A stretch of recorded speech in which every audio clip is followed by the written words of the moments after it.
you. So, Mhm, all mhm. right, there you are, live on YouTube. Susan Michelle, this mic is all yours. Hi, this is Susan Michel. I am here in Western Massachusetts. It is great to be here as always. I am the author of Surrender to Joy, From Suicide to Serenity. I teach the transformational truth of A Course in Miracles, which we are all here to study, to learn, to embody the knowledge of. I have my beautiful friend and soul sister here, Myrna Skoller from Boca Raton, Florida. She is the author of Private Lessons with Jesus, which is the perfect companion for A Course in Miracles workbook for students. How are you today, Myrna? Very nice, very well. Everything's coming along very smoothly. Nothing to complain about, nor would I ever complain about anything. I've learned to completely rely on the spiritual aspect of who I am. So I never have any adverse things to bring up. It's only good, right, Susan? It's all good. It's all good. That's right. That's as our dear friend always says, it's all good and it's all coming together. And that's absolutely true. Because love is the only thing that's real. So I will start out by reciting the introduction of my book, as I usually do. What I write is I write, my passion is God. God is love and joy and beauty. He is all that is good in this world. Everything else is our own miscreation. When we are filled with joy, we are connected to God. When we are not joyful, we have lost our connection to all that is real. This is my message. It can be clarified with three simple words: surrender to joy. There is nothing to find. All we need to do is surrender. There is nothing to find in the world because there is no world. The external world that we experience is nothing more but a reflection of an internal condition. I always listen to A Course in Miracles on Audible prior to coming into Gather for A Course in Miracles.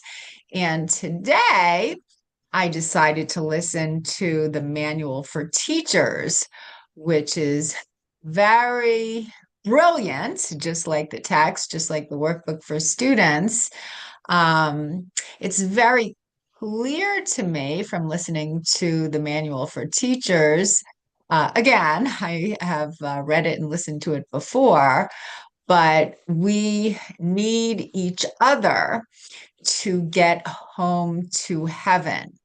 It's very clear that there are certain commonalities between all of God's teachers. The first one is trust, which is the bedrock of what A Course in Miracles teach, to trust completely God, to trust completely the power of love, and then it's also important for us not to rely on our own strength. I listened to that part of the Manual for Teachers that said, why rely on the small wings of a sparrow, which is analogous to our small self, when all the power of the eagle, the wings of the eagle have been given you. And the wings of an eagle are analogous to God's strength. So why rely on our own little strength, our own just petty strength that comes from the ego, when God's strength is available to us whenever we choose to surrender to it. So God is always with us. God is just waiting for us to open our heart to him so he can use us to be a conduit for his divine love. So he can use us to be a conduit for his divine miracles. And by surrendering our will with a small w to his will with a capital W, that's where our peace, love, joy, and happiness lies, because we don't know how much we have within us until we give it away. We don't know that we have everything we could possibly want within us until we extend God's love to our brothers. And that's why we need each other to get home to heaven. I mean, at different times, one person will play the role of the teacher, the other person will play the role of the student. But A Course in Miracles clearly states that giving and receiving are the same. As we teach, we learn. There is no such thing as superiority and inferiority. I mean, when we can feel at one with our brother, this is when true healing can take place. When we see our needs as exactly the same as our brother's needs, this is when we can really experience miracles, because God has but one son, and we are all part of the same sonship. So what we focus on in our brother, we feel within ourselves. When we focus on the innocence in our brother, when we forgive our brother, what we're really doing is feeling the innocence in ourselves and forgiving ourselves. I was listening to the news this afternoon with lunch, just briefly. My husband had it on, and I tend to see the same commercial running over and over. And it's a well-known pastor. I don't even know his name, but he's a well-known traditional Christian pastor. And his commercial today was all about Thanksgiving, and he asked the audience if they were what they were grateful for. And then he said, "Are you grateful for God? It's important to be grateful for God." Well, I agree with that. Of course, it's important to be grateful. God doesn't need our gratitude, Course in Miracles says, but we need to feel grateful in order to feel all the love and abundance that we have within. Then he said, "Come on, now pray with me. Dear God, I am a sinner." And that's how the prayer always starts. Dear God, I am a sinner. And that makes completely no sense, because when I connect with my sinful nature, I'm not connecting with God at all. I'm connecting with my ego, and I'm blocking God. The only way I can truly connect with God, which is the truth of who I am, is to embody my own innocence. So a much better way to start that prayer would be, "Dear God, I am your innocent child. Dear God, I embody my innocence." So that really needs to be corrected in a lot of the traditional Christian thought systems today, I believe, because when I'm focusing on sin, whether it be in myself or my brother, I can't feel the truth of who I am. Any thoughts, Myrna? Just before you mentioned miracles, and last night I was watching YouTube, and there's a lot of diverse material on YouTube that I tune into, a lot of good speakers. And there was one woman who told a story that I'd like to share, because it brought back a memory of a story that I would like to share that also related to that same type of miracle that she experienced. Many years ago, she was driving on the highway. It was snowing, and she was driving to Albany. And on the way, in a snowstorm, she saw a young man walking along the highway, looking kind of scraggly. He was all alone. He really wasn't even dressed for the cold winter weather.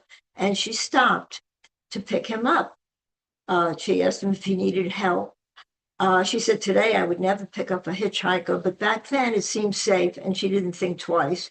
And he got into the car and she drove. He said he wanted to go to Boston. She said that she was going to Albany and that she would drive him as far as she could. And then when she had to make the turn off, he would get out and they would separate. Anyway, she's driving along and it was snowing very hard and she needed to stop to make a telephone call. She wanted to call her daughter, who was in Albany. She didn't want her daughter to worry about her. So she got out of the car to make a call. There were no cell phones then. And as she was making the call, she said, oh my God, I left my purse in the car. I left my keys in the car. The car was running. I left the car running because I didn't want to lose heat from the car. Anyway, when she completed the phone call, she got back into the car. Everything was fine. As she looked over, her purse wasn't moved. She was fine with that. You know, she saw that, she checked. Anyway, she continued driving. And when she reached the place that she needed to make her turn off, she stopped the car and to let him out. And he said to her, you will see me again someday when you need me the most. And she thought, that's weird. That's odd. She said, I don't even know. He doesn't even know me. And when he got out of the car, though, she noticed something else, that there was no sign of him, but it was snowing pretty hard. So she thought, well, maybe he fell. You know, he slipped somewhere. He slipped over the embankment, perhaps. So she got out of the car and there were no footprints in the snow, nothing. He just disappeared. So the reason I bring that story up is because I had a similar event that happened many years ago, and I have to share that. It reminded me of my own situation and miracle that I had experienced. I was married to Charlie at the time, and Charlie and I were taking our children. He had 3 daughters from a first marriage. I had 2, and the 5 daughters, 5 kids. Me and Charlie rented a station wagon because we needed a vehicle big enough to hold all our luggage and the kids and everything else. And now we're driving to Vermont. Charlie had recently had a back operation, a laminectomy. So although we were going skiing, Charlie wasn't going to ski, but we were going to meet my sister and some friends and family and so forth in Vermont. Anyway, we're driving along the highway and it's snowing. And all of a sudden we experience a blowout of a tire. And he stops the car. And of course, we sat there for a moment. There were no cell phones at the time. And the kids were getting a little nervous. But within minutes, a white truck with a man inside wearing white coveralls. I'll never forget it. And he had a white German Shepherd sitting next to him. I remember thinking, that's an unusual looking dog, a white German Shepherd. The man got out of the car. Within minutes, I'm telling you, without even taking any luggage out of the car, he changed the tire within minutes, literally. Didn't say a word, didn't say anything. Charlie then tried to give him money. Reached into his pocket, tried to give him money. He shook his head, never said a word, got back into the car, into his white truck, and drove away. Now, the miracle was that when we looked up and down the highway, there was no sign of the truck, and we could see miles in each direction, which the highway was actually pretty, it was empty of traffic. It was completely clear in both directions, but I never forgot that story. Now, I didn't know Jesus at the time, but I realize now that he must have known how much I would love him in later years, because I'm certain that to me that was the miracle that I experienced, that we had experienced. So even though we think that love is, that faith is really blind, have faith, blind faith, but faith is not necessarily always blind. Sometimes things come to us, miracles come to us in a physical sense that have no explanation. Now, I've experienced many types of different interesting things that have occurred involving the same type of unexplained miracles through the years. And I think I remember every single one of them. But that was really the one that came to mind that I made that connection with when she told her story. I don't remember the name of the woman. I don't remember the name or what the title of the story was, but I certainly made the connection. Any thoughts about that, Susan? That's a beautiful story, Myrna. Beautiful, beautiful. What an amazing experience. It sounds like that woman experienced a miraculous spiritual presence that she picked up. Um, and that just really makes me think. And I love that story with you, Charlie, and your children, Yeah. and that the man that changed your tire, he was wearing white overalls, he was in a white car, and then he just kind of vanished. Very, very beautiful. I'm trying to The white think of my, dog. Also, the oh, white and a white dog. dog as well. Very, very beautiful.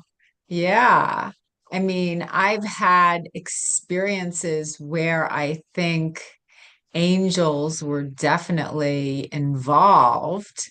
Um, I remember years ago when I was very reckless.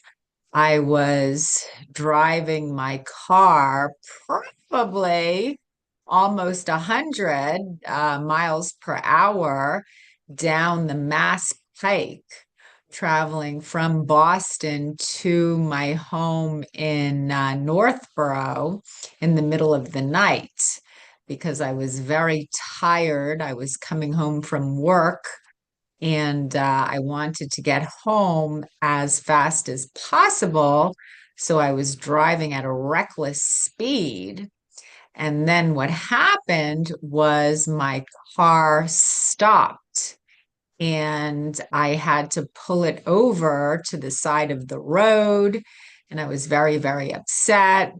There was no cell phones at that time either. I don't remember what I did to get in touch with a tow truck, but eventually a tow truck came and got my car and me in the middle of the night. Maybe another car pulled over to help me get in touch with the tow truck. I can't remember, but what I do remember is when the car was being fixed, the mechanic said to me, "We don't know why your car stopped. There's no reason for your car stopping. What we do know is your brakes were just about to go.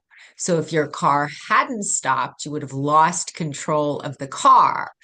Going 100 miles down the highway, I'm sure I could have died or gotten severely injured or killed someone else. So the car stopping the way it did for no apparent reason was definitely an angel's doing because that saved my life. And I'll never remember that. I was probably about 19 years old at the time.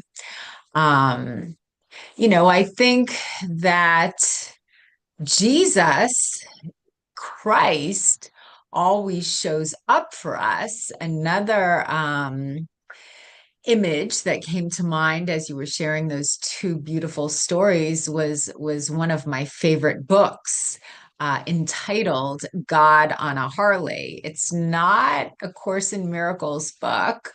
It's a spiritual book. But what happened in this particular book is there was a woman who was down. She was depressed. She did not feel good about herself or her life. And then she met this man who changed her life. She fell in love with him. and he was God on a Harley. But he was not in her life to be her romantic partner. He was in her life to show her how beautiful life could be when she surrendered to the love within her heart. So he was there to teach her.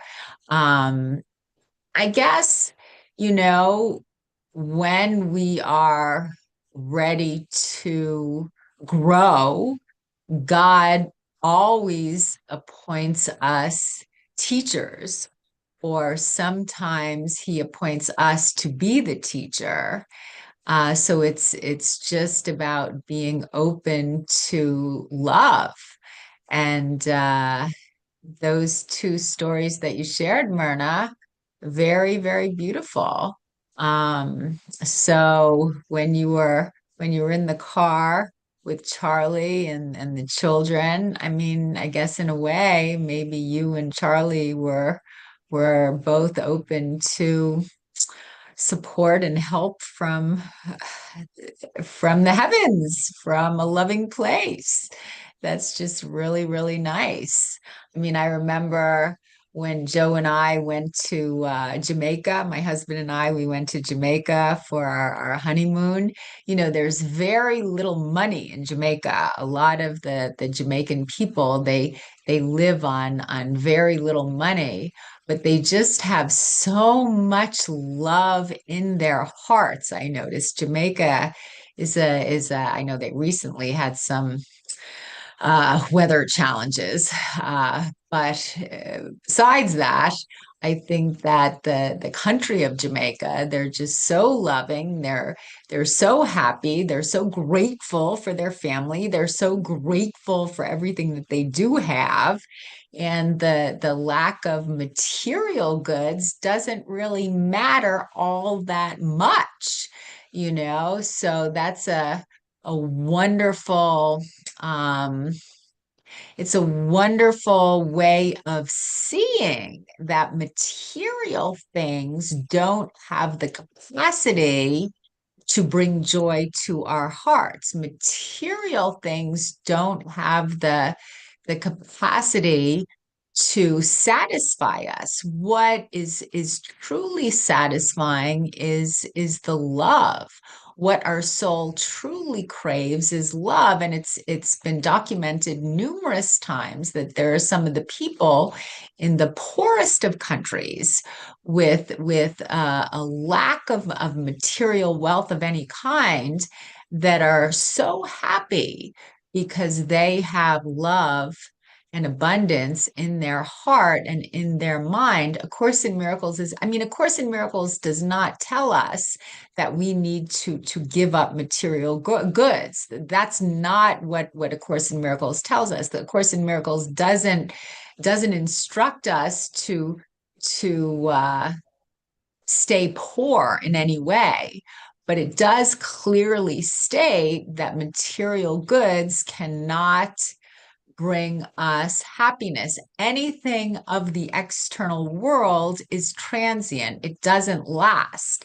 And tangible goods don't have the capacity to bring us joy. What does have the capacity to bring us joy is to connect to the love within our heart. What does have the capacity to bring us joy is to surrender to God's will for us, and to trust that we are always being taken care of. Any thoughts on that, Myrna? You said so many good things. One of the things you said about the story that I told is that you thought that me and Charlie must have been open to that type of help. All I can think of with that is that he had had a back operation. There's no way he could have changed a tire. There's no way that he could have, there was no alternative other than what had happened, So of course that was the greatest miracle, and of course we were appreciative of whatever it was, that helped us in that respect. But one of the central concepts of the idea of miracles in A Course in Miracles differs from the traditional understanding of what's, supernatural events. You might say that was a supernatural event. And ACIM's teachings on miracles offers a unique perspective aimed at personal growth and spiritual awakening. So that's really what I think, which I've gained since experiencing those types of connections with angels, with Jesus, with the Almighty, and that event was one of them, and that might have certainly sparked the spiritual awakening that I craved, and that's when I learned of the Course in Miracles years after that. But, A Course in Miracles is defined not as a physical event or something physical that happens, but really more as a shift in perception, and that is from fear to love. So miracles are described as expressions of love that occur when we choose to see ourselves and others through the lens of forgiveness and unity, rather than changing external circumstances. Miracles change the way we think and the way we relate to the world. The primary purpose, I think, of miracles in A Course in Miracles is healing. So this healing, is spiritual and psychological as well. It's mind training and helping us to let go of guilt, resentment, judgment. And by practicing forgiveness, we allow miracles to restore our sense of peace and connectedness. We've lost that connectedness, so that restores it for us. And it teaches us, too, that miracles are natural and should be a regular part of our life, our everyday life.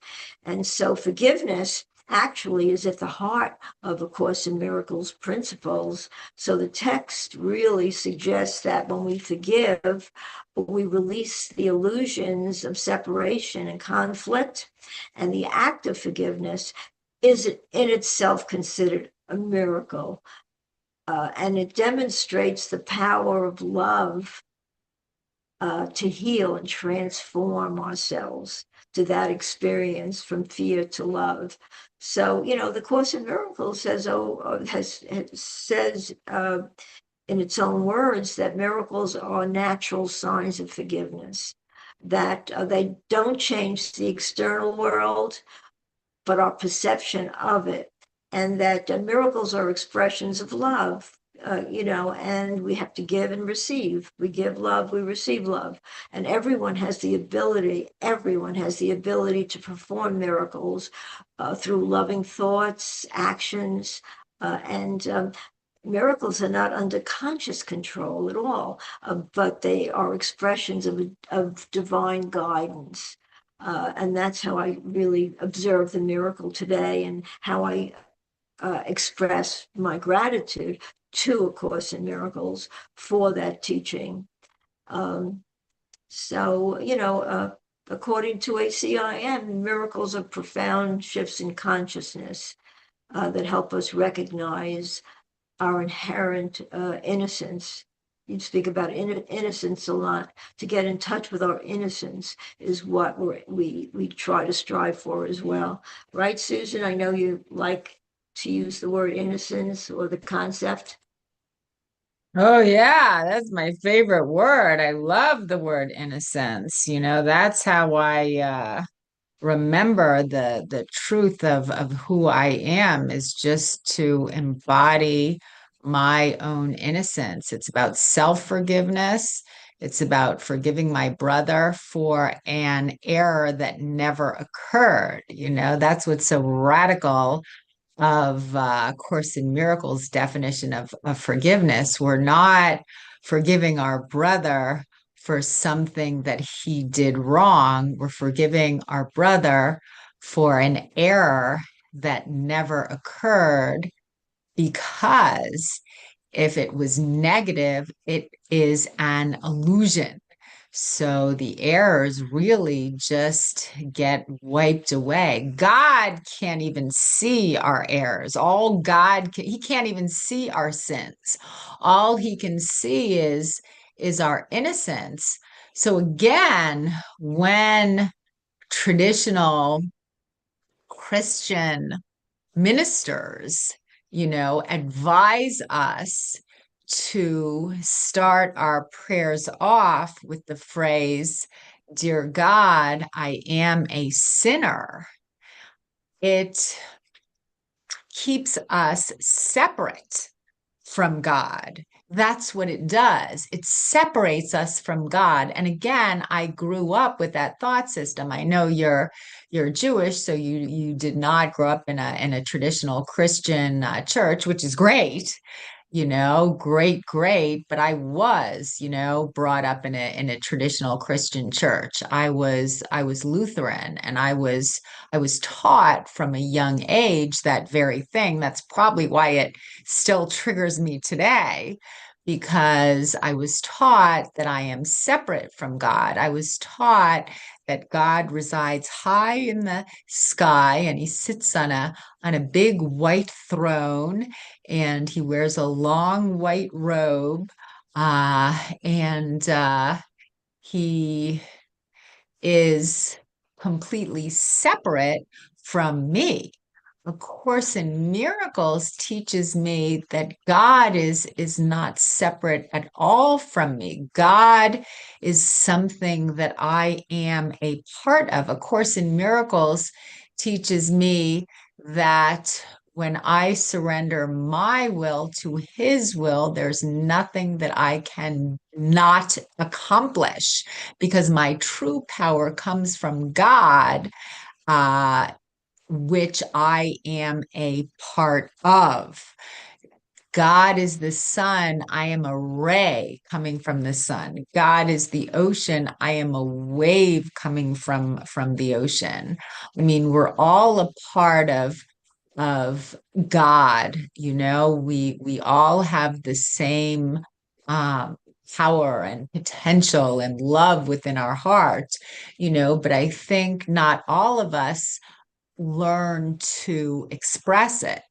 Um, in this lifetime. That is something that Course in Miracles is teaching us to do. There's this one line in the course that I love so much, and I can't remember exactly the words, but it's something like, until we can recognize our complete dependence upon God, we cannot know our true power. So until we recognize that we are totally and completely dependent upon God, we can't know how strong we really are. But it's not our strength. It's not our strength that we possess. It's God's strength. And God created us in his image. He created us to be conduits for his divine miracles. He created us to express his love to the world. He needs us. He needs our eyes. He needs our mouth. He needs our hands. He needs us to express his love, and we need him. Because the only way we can experience happiness is by expressing his will to our brother, is by communicating his words to our brother. And as you said, Myrna, miracles should not be under conscious control. Like you can't get up in the morning, okay, I'm going to spend my day doing miracles. I'm going to help that little old lady across the street. I'm going to open the door at the super, uh, good deeds are not miracles. Good deeds really are not miracles. Conscious, in the chapter 1, when it talks about the meaning of miracles, it states that consciously selected miracles can be misguided. So a miracle really occurs when we surrender our will to God's will. It's when we release control. That's when miracles occur. And I've experienced them. And they're beautiful and they're miraculous. And when we do allow ourselves to be a conduit for God's divine love, that's when we realize that we have the capacity to be a miracle worker. That's how we, I guess, develop trust in his divine love.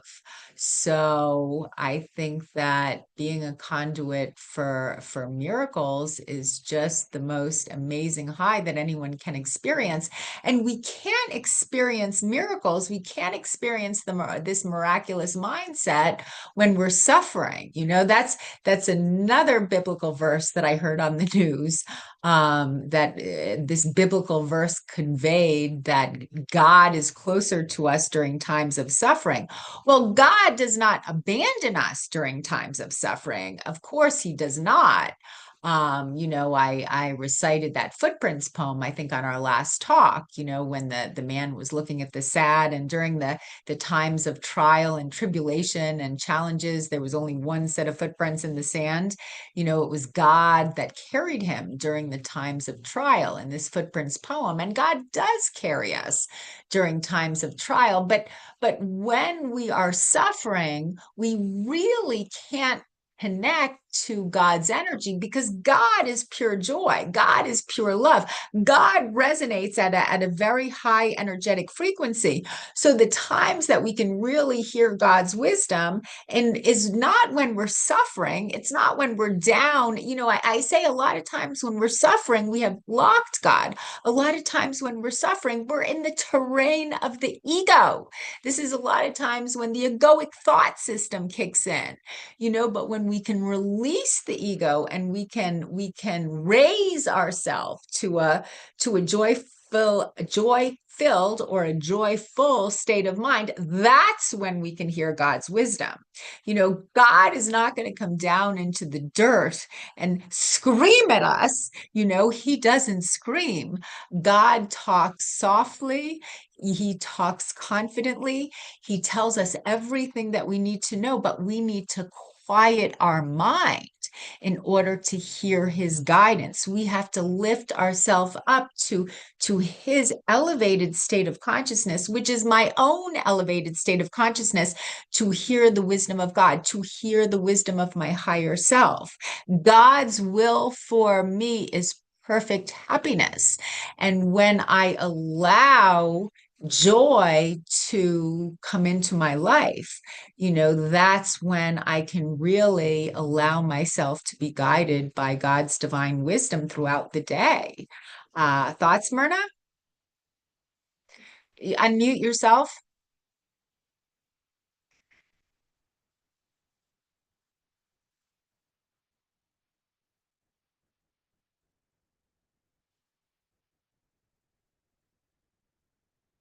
Uh-oh. Okay, I got There you you back. go. For a moment there, I had lost you, and I kind of had to get back in again. Anyway, I don't know whether it was your computer or mine. In any event, I love the subject of God's love, which is unconditional, which is really the central theme of A Course in Miracles. And what does ACIM say about God's love? It's like you said, it's unconditional. It's beyond what we could imagine, beyond words, what we could explain. It's just a wonderful recognition that we are entitled to God's love, as every one of our brothers, as well. Every human soul is the recipient of God's love. If we just learn to realize that we don't have to do anything to gain God's love. The Course in Miracles presents an amazing perspective on divine love, God's love. And it emphasizes that it's unconditional, that it's eternal, that it's all encompassing. And that, God's love is the fundamental reality and the essence of all existence. When we think about it, it's described in the Course in Miracles as infinite, changeless, beyond the limitations of the physical world. And God's love is not something that needs to be earned or achieved. It simply is. And it is freely and equally given to all creation, as I just stated. It teaches that God's love is unconditional and unlike human love, which often fluctuates, and depends on the circumstances or behavior of another. Divine love remains constant. It doesn't go anywhere. It just is. It just stays and remains. And the Course, states that nothing can alter God's love, and no mistake or error can separate anyone from it. And forgiveness is seen as a way to remember and accept this love, recognizing that separation from God's love is just an illusion. We cannot separate from God's love. If we wanted to, we couldn't separate from God's love. It is what it is. We think that we're separate from God in moments of distress sometimes, but that's never the case. God's love is the way I can best describe it is the source of all healing and true happiness. It suggests that all suffering and fear arise from forgetting and denying God's love. But A Course in Miracle comes along and encourages us to let go of all the anger, guilt, judgment that keep us from recognizing that love, and to embrace the peace that comes from accepting God's love. We have to accept it before we can feel it. Miracles is defined by the Course that are expressions of love that help restore the awareness of the connection to God. And another core message is that God's love unites all beings into oneness. The idea of separation, as I just said, used separation, that we think we can separate from God, but it's viewed as a mistaken belief that, the Course in Miracles teaches that recognizing and experiencing God's love leads to a sense of unity with all living things. To love as God loves is to look beyond differences and see the shared divine essence in all, and not just in each other, but in everything, in every living thing, animals, plants, trees, everything. It's funny. The other day I saw a spider in my house, but I didn't kill it. I automatically picked up a card, picked up the spider, and brought it outside. I mean, it's something that I kind of thought about later on and said, oh, I automatically somehow just reacted that way. So I guess that's a part of God's love as well, and feeling God's love. Right, Susan? Right, Myrna. That's absolutely correct.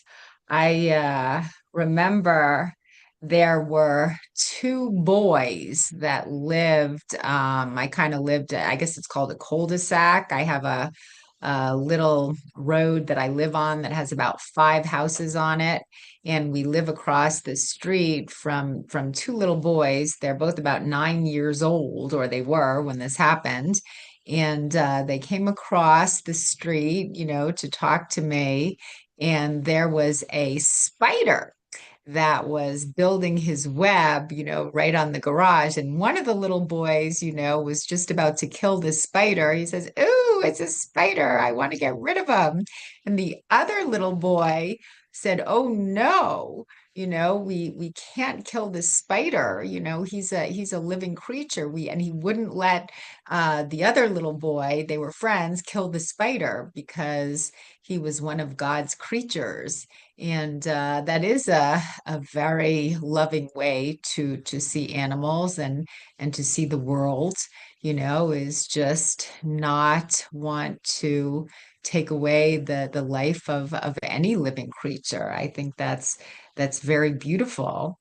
And then you brought up about how we need do nothing. We don't have to in order to be a miracle worker, in order to experience joy in this lifetime, we don't need to push. We don't need to struggle. We don't need to strive. Oh, I think that this is what you said. You said we don't have to earn God's love. That's what you said. And it's true. We don't have to earn God's love. The only thing we need to do is recognize and accept God's love. That's the only thing we need to do is we need to open our heart and remember how much God loves us. And it's not easy. It seems like that should be really, really easy. Oh, all I have to do for God to love me is open my heart and let him. It seems like that should be so easy, but it's not that easy, because I think we were brought up. I know, well, I was brought up to stay humble, to stay small. I wasn't, taught that all I needed to do was to open my heart to receive all this love. I wasn't taught how to do that, but A Course in Miracles is telling us, yes, that's all we have to do. God is around us, just wanting to love us, and all we need to do is let him love us. All I have to do is let God love me, and that makes God very, very happy. It's such a beautiful truth when you think about it all. And that's why I love my meditations in the morning, because I focus on my essence, I focus on my joy, I focus on all the love that God wants to extend to me, all the love that God wants to extend through me. All we need to do is open ourselves up to the miraculous in order to extend God's miracles to the world. The only thing he wants is he wants us to accept his divine love. It's so very beautiful. The world does not teach us that, though, but Course in Miracles does. And another like beautiful line in A Course in Miracles that you made me think of is, I need do nothing. Again, we don't have to struggle. We don't have to strive. We don't have to perform. We don't have to push. I need do nothing is really telling us that the only thing we need to do in order to accept God's love is to still our minds. So in a way, I need do nothing. It's not about pushing. It's not about struggling. It's not about performing. It's about stilling our minds so we can remember the truth of who we are. So God's love does not need to be earned, as you so wisely pointed out. We don't have to earn God's love. In fact, we can't earn God's love. But I believe A Course in Miracles teaches us that it does need to be recognized. We need to remember how much love God has for us. We need to remember how much love is available for us at each and every moment. I went into the ChatGPT that I'm having so much fun with, and I asked it, What does I need do nothing mean in A Course in Miracles? And ChatGPT replied that this phrase is a teaching about inner stillness and surrender, not inactivity, but it's about inner stillness and surrender. So your salvation does not come from effort, striving, or fixing the world. There's nothing to fix. The ego believes you must do something to become worthy or to find peace. ACIM teaches that peace comes when you step back, become still, and allow the Holy Spirit to work through you, which really goes back to what we spoke about earlier, is trust. You know, the trust is an acronym for to rely upon spirit totally. Trust is the foundation or the bedrock of God's teachers, because it's just really essential to trust God completely. And when we truly allow ourselves to trust God completely, we will never, ever be disappointed, because God is always with us. God has our back.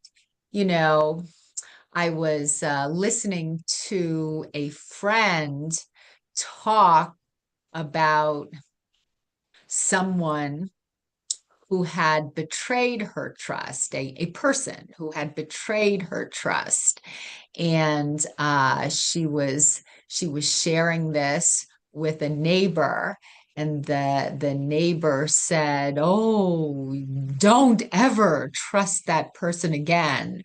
When you start trusting people, they're bound to disappoint you. You know, people always disappoint you. So don't trust this person." And I'm thinking, gosh, that's a very ego-oriented piece of advice to be delivering. I mean, in a way, the world is always reflecting back to us what we are focused upon, what we are focusing upon in our own mind. So when we have lack of trust, the world is probably going to mirror that back to us, not to punish us, but to teach us. And then the opposite is always true, also true. When we have full trust, that's what we are going to see in the world. We are going to see people that are trustworthy and loving and compassionate, and we are not going to be disappointed, because again, it's was this neighbor of my friend right? Are there a lot of untrustworthy people in the world? Well, if that's what you focus upon, that's what's going to be reflected back to you. Are there a lot of trustworthy people in the world? Is there a lot of love in the world? Is there a lot of compassion in the world? Well, if that's what you focus on, that's what's going to be reflected back to you. We are never, ever a victim of circumstances, because we are always creating our own circumstances. Thoughts, Myrna? Yeah, I like when you said we were always creating our own circumstances. I couldn't help thinking about a friend of mine who was talking about someone else and who she didn't like because she was a bitch and she was this, and she always talked about everybody else, and she spoke about this person and she said things that weren't nice, and she went on and on and on and on talking about this person who she didn't like because she spoke about other people and said things about them that weren't nice. Meanwhile, she was calling this person a bitch. So I want to ask you something. And I'm thinking to myself, isn't she doing the same thing? Isn't she doing the very same thing that she abhors? I wanted to say, congratulations, you finally became the thing that you hate. I mean, that was what was going through my mind. So, I kind of, kind of like had to step back for a moment and think about that. But you also said that, I like the phrase, really, I need do nothing. That too is a central phrase of A Course in Miracles, because like you said, it's letting go of struggling. It doesn't mean that we should become passive or neglect our own responsibilities, but it encourages us just letting go, to let go of the belief that happiness, peace of mind depends on, what we have to do personally, personal effort. But it doesn't require that at all. It just teaches that true transformation really comes from a change of mind, choosing forgiveness, love, acceptance. You used the word acceptance before, I believe, over fear and control. And, by embracing the I need do nothing phrase, we invite, we're invited to trust in a higher guidance. We talk about God, we talk about Jesus, we talk about the Holy Spirit, a higher guidance, whatever you call it, really doesn't matter as long as you perceive it as the higher spiritual self, the one self. And it also teaches us that we allow love to flow naturally, to let healing flow naturally as well. So, this state of receptivity and openness is where miracles happen, where, according to the Course, that's where miracles happen. So it's a reminder to step back and quiet the mind and allow the inner guidance to lead us rather than, relying solely on our own personal will, the ego's will. So that's what we have to really learn, the difference between our personal will is the ego's will or God's will with a capital W, and I think we just have to, that's what meditation is all about. I know that you do meditate. We take a moment in meditation in quietness to be still and listen within them rather than react impulsively. The process, allows us to guide and to rise naturally rather than forcing outcomes. You can't force an outcome. You have to just let it come, let it be in quietness and stillness, and recognize that our worth and peace are not dependent on constant doing or proving ourselves. It's really not about that at all. So, in a way, it's an invitation to step into a state of inner stillness, trust, letting go of the ego's need to control. And it assures us that by aligning with love and surrendering to inner guidance, everything necessary will unfold naturally, and true peace will be found there. Can't be found anywhere else except within the stillness of our own being, love, feeling of the oneness that we're given to feel. So it's 2:00, Susan. Yeah, thank you for your share and what you spoke about too. Step back. That's very analogous to yesterday's lesson that I love, love, love. I merely follow, for I would not lead. I mean, that's where our true power comes that's where our true power comes in, just surrendering our will to his will, just allowing God to guide us our life. And that's such a beautiful way to live, and that's what A Course in Miracles is teaching us to do. And it's 2:00, and so thank you, what a wonderful hour, Myrna. I love you. And I will end with the introduction of A Course in Miracles. Nothing real can be threatened. Nothing unreal exists. Herein lies the peace of God. And what that means is the only thing that's real is the love. Thank God for that. And now I will return the microphone to Len. I want to wish you a happy Thanksgiving, and I won't see you on Tuesday. I'll be leaving Tuesday morning, so I won't be here Tuesday, but I want to wish you a very, very happy holiday, Thanksgiving holiday. Oh, Lots of thank love and you. luck. Yes. Thank you. All right. Thank you so much, Susan Michelle. Thank you, Myrna. And yeah, happy Thanksgiving to us Thank all. you too, Lynn. Thank you, Lynn, for everything, for giving us this venue, this platform, which we really learn and teach at the same time. So I thank you Thank you. I am for that. blessed. Yes, Believe I'm me, blessed. absolutely blessed. All right, you guys, I love you all.